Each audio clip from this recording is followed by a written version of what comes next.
After living in Washington for nearly a year, President Donald Trump has yet to enjoy a single non-working meal at a restaurant that doesn't pay him rent.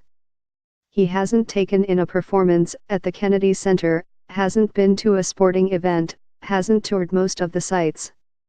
It's one of the peculiarities of the Trump presidency and one of a long list of ways in which he's changing the office, as well as its relationship with Washington.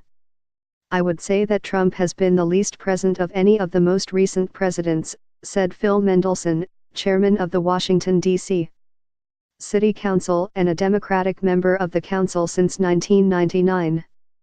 It's not just restaurants, says Mendelson. Trump has been less engaged on the local charity circuit than other recent presidents, with no stops at local food banks or to help elementary school reading drives. First Lady Melania Trump has been venturing out more often, appearing with Jordan's Queen Rania at a girls' charter school, attending a holiday toy drive sponsored by the military, and visiting with patients and staff at Children's National Hospital. But the homebody president rarely goes out, and when he does, it's almost always to properties that bear his name. Trump has spent at least part of more than 100 days of his presidency at properties he owns, taking winter weekends at his private Mar-a-Lago club in Florida and summer weekends in Bedminster, New Jersey, or at his Virginia Golf Club. Those weekends that he does spend in Washington, Trump has dined at just one restaurant, BLT Prime in the Trump International Hotel, which opened last year just a few blocks from the White House.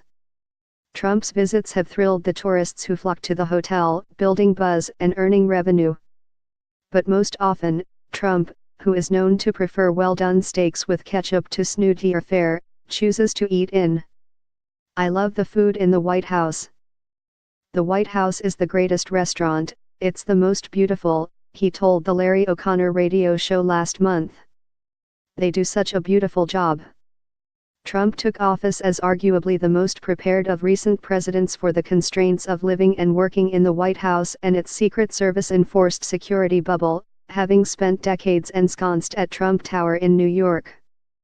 The reason my hair looks so neat all the time is because I don't have to deal with the elements. I live in the building where I work. I take an elevator from my bedroom to my office.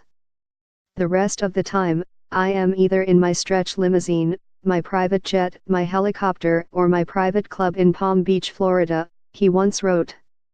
Not much has changed, though. The house, plane, and helicopter are now taxpayer paid. Trump's homebody ways mark a dramatic shift from his predecessor, who relished the Renaissance in the D.C. dining scene. The Obamas embraced Washington, sampling its hottest restaurants, from high-end to low-brow, and providing coveted buzz to eateries like celebrity chef Joss Andr's Small Plates restaurant, Ojamel Cocina Mexicana, and Danny Meyer's Shake Shack. During the 2014 government shutdown, Obama and Vice President Joe Biden made a run to Taylor Gourmet Sandwich Shop, which was offering discounts for government workers.